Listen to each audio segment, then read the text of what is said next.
Hello, Chicagoland. This is Munira, and I'm interviewing Stephani Wagener this afternoon. She is from Northeast Alabama. Oh, Northeast Alabama. Okay, tell us a little bit about yourself, Stephani. Well, thank you for bringing me on and interviewing me. I'm a school counselor. I'm also a coach for parents of diabetic children, and I help my husband run our heating and air conditioning company. So I do a lot, but my main focus is working with parents of diabetic children. I had one myself, and just kind of where my heart is. So I enjoy working with them. So you wear a lot of hats. Yes. Okay, so let's talk with the school counseling. How long have you worked? What kind of children? What is their age? I have done this for 17 years, and I work with kids from pre-K all the way up through high school. But right now, my main focus is pre-kindergarten to 8th grade. Okay. And so do children need so much counseling? You would be surprised. Broken homes, parents arrested for drug issues. Some kids just have a hard time adjusting to things. You'd be surprised. Okay. No, because people don't know that, right? And so I didn't know that either. And so, well, it's good that they have this support system here for the children. And you're right, because where I come from, in back home, we don't have such things. You're told to deal with it, right? Yeah. And so you deal with it. And so that's why it's like the children need so much support. That's why I asked you the question. Then you said that you had one diabetic child. Yes, I did. So, had. So, well, I guess make that a little clearer. She was diagnosed when she was 8 years old, and she's now turning 26 and is married the end of this month. And then we had twins, and they'll be 25 in August, and we have a son who is 7. So when I say had, what I mean is that she's not under my care anymore. She's a grown adult. But I see. So does she still have troubles with diabetes? It's always an up and down kind of thing. They're always going to have good days and bad days. I mean, we're pretty tight, and she runs the company office for us. So, she's always around. I'm always, well, how are you feeling today? You high, you low, So she still is battling the disease. Yes, it's there are so many factors that affect whether your sugar goes high or goes low. If you're battling an illness, if you've got the tummy bug or a sinus infection, or if you've been more active one day than you were before, if you were more active today than you were yesterday, and just all kinds of things affect how she has a higher low day. Okay. So and the HVAC business is not yours, it's your husband's, I'm guessing? Well, we both own it, but he's the one that's licensed, and I just make sure that everything runs smoothly. Okay. So you're the minds behind the operation. Yeah. Okay. So if you so now you have 3 hats that you're wearing.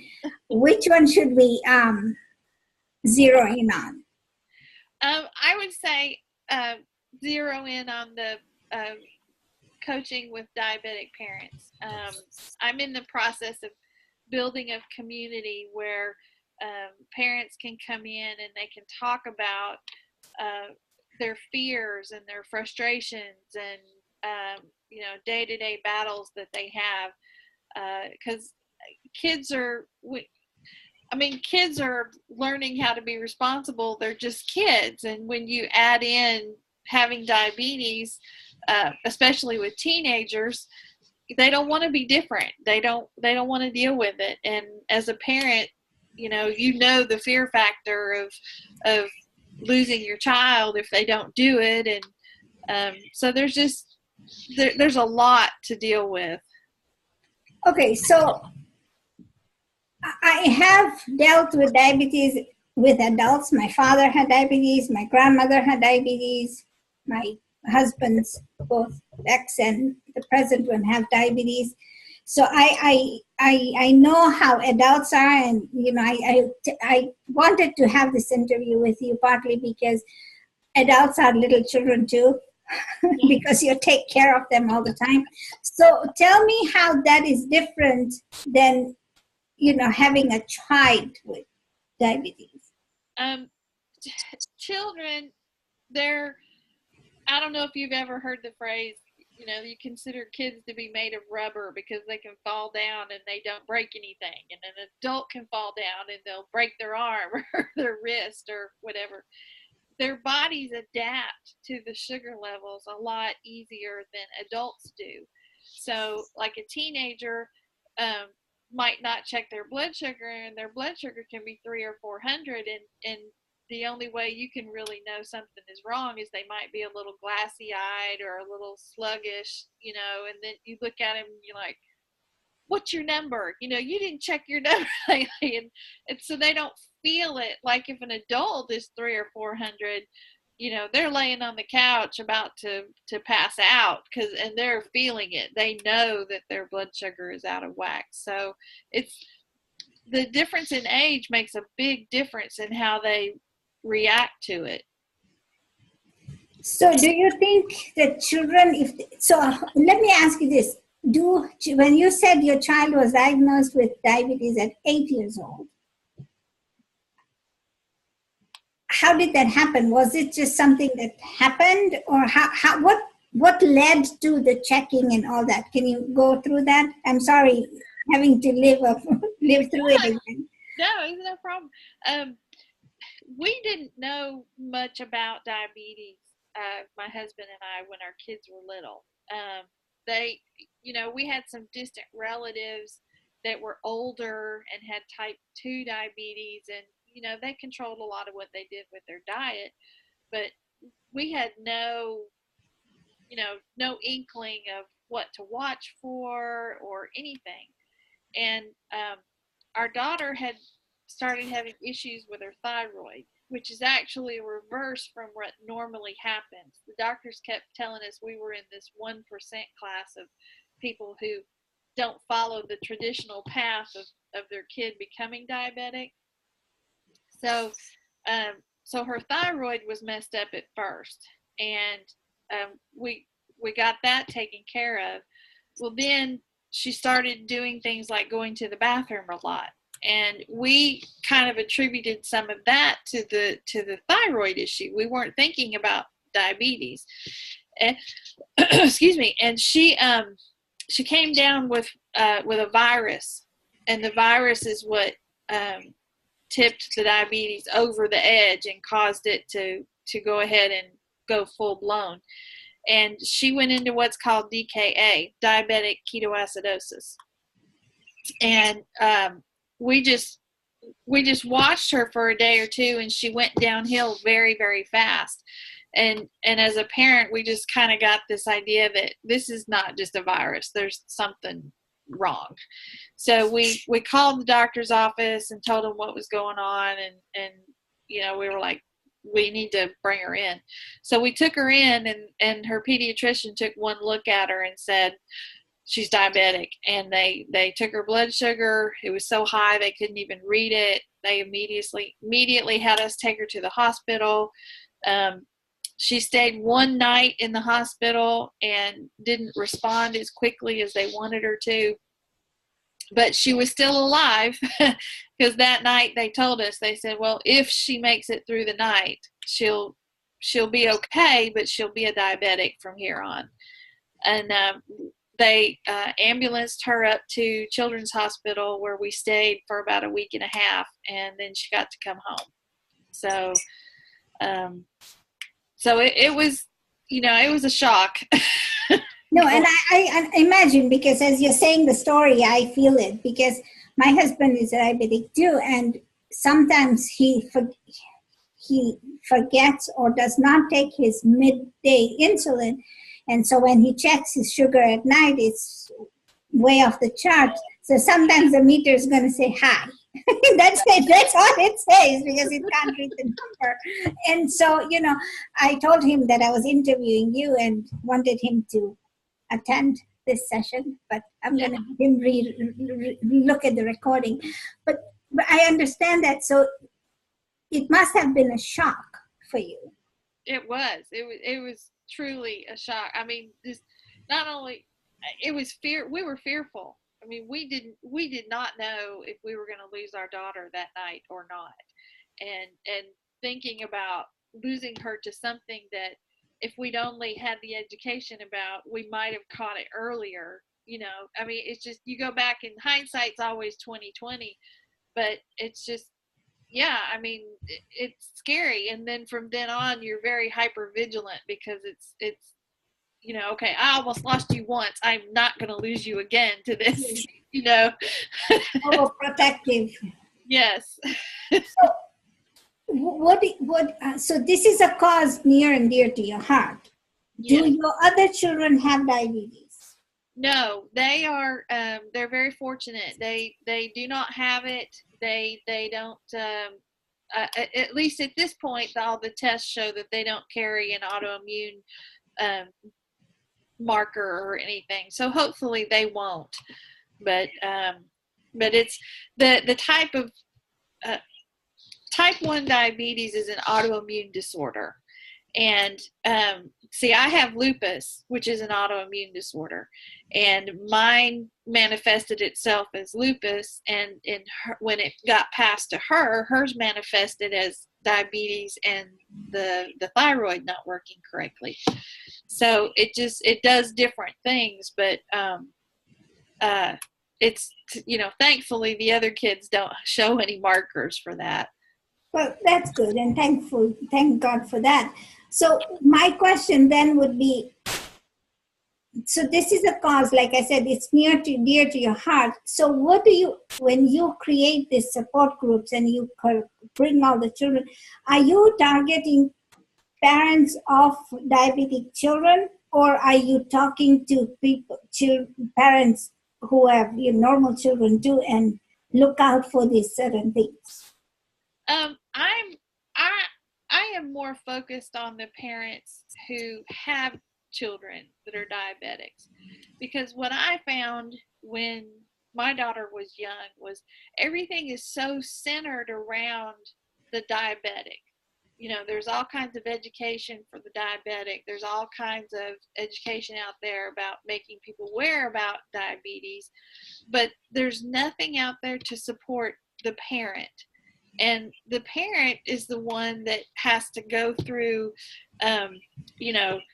waking up at 2:00 in the morning and checking and making sure they're okay, and has the care for this child from however old they're diagnosed until the time that they, officially leave home and start their own lives. And that's a tremendous amount of responsibility, a tremendous amount of emotions, and it's just, you occasionally you need somebody to just say, hey, I'm here on the other end of the social media, and I'm with you, so that's really what my heart is leaning for.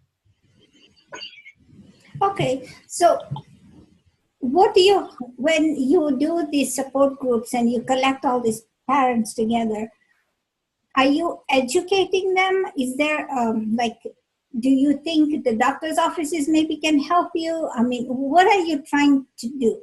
I mean, what do you have? You have a vision, I know. You can see.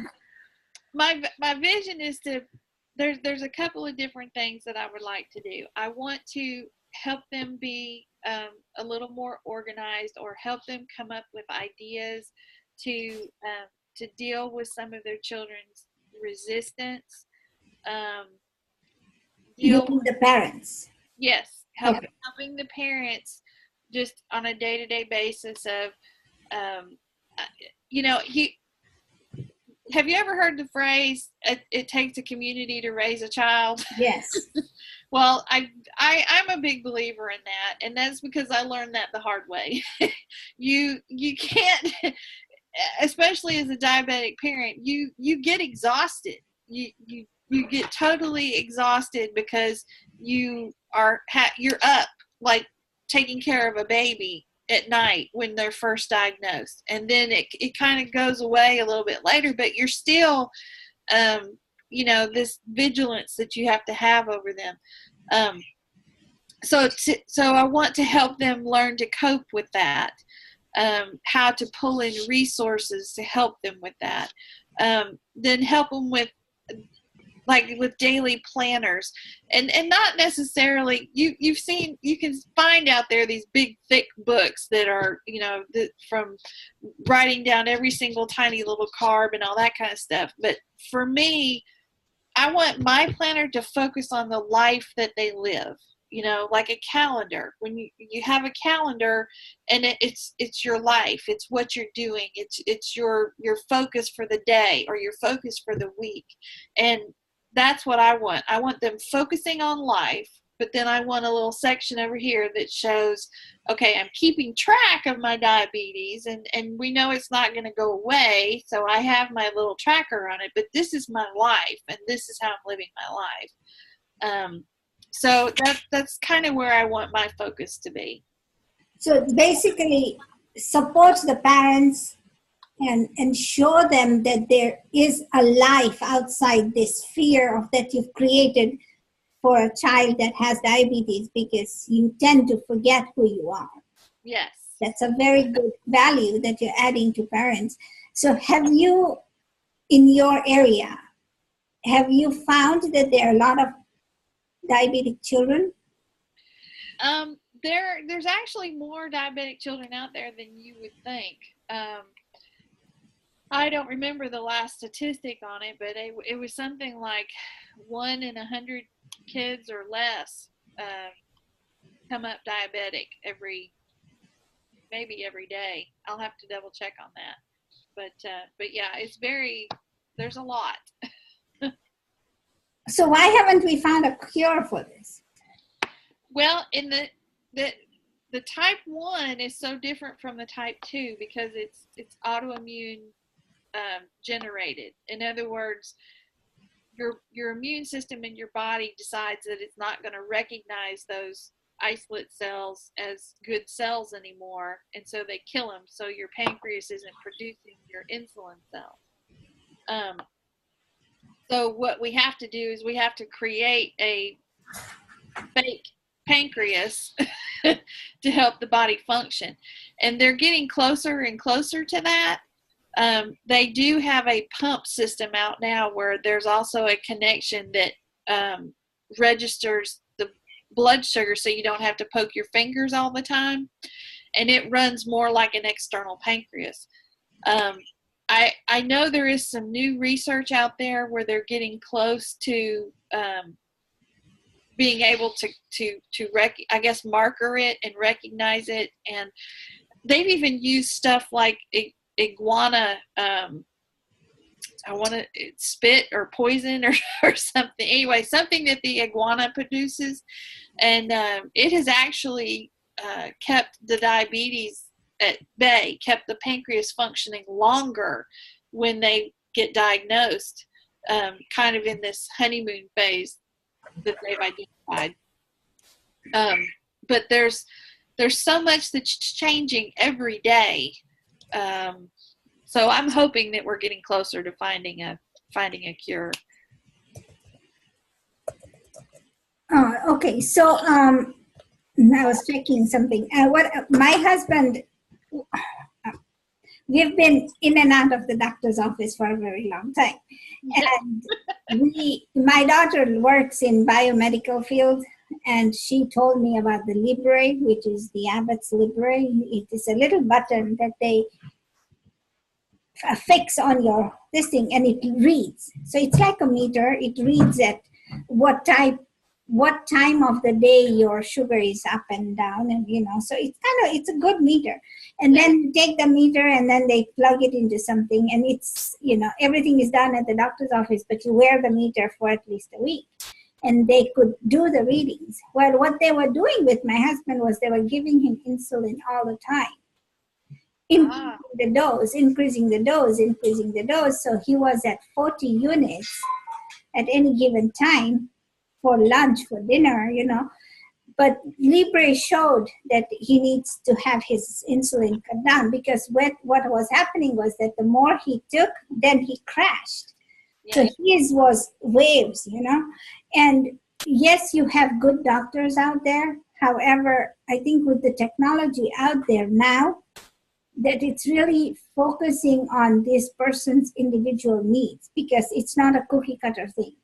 Exactly. My daughter had to have surgery one time, and we noticed from just like dental oral surgeries and things that she had to have, that her blood sugar would drop when she had surgery, which is not the norm. Normally your blood sugar would go high. And are you frozen? A little bit. There you're coming back now. Okay. So he was just like, y'all don't know what you're doing or whatever. And I looked at him and I said, look, you have not raised this child. You have not taken care of this child for 24 hours a day, 7 days a week from the time that she's diagnosed. I'm telling you, her blood sugar will drop, and you better have that drip ready when you do the surgery. And they went back, and he came out and apologized after the surgery, and he said, you were right. We had to give her a full bag when she was in there.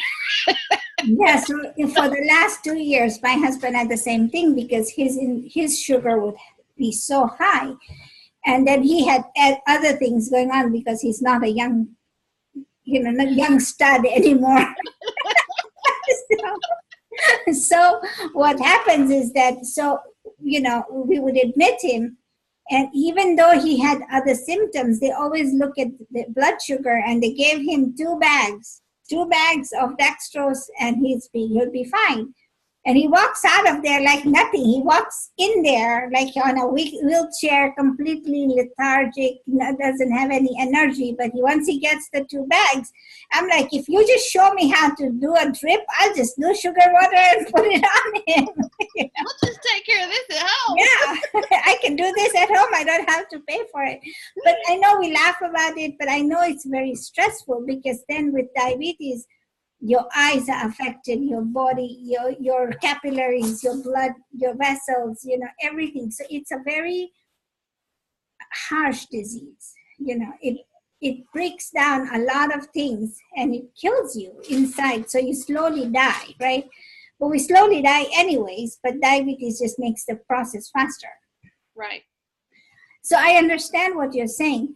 So if this video, I'm going to put it out there for the world to see, with your permission, but sure. What would you like, and how would you like people to connect with you? How would you like to? Well, I'm on Facebook.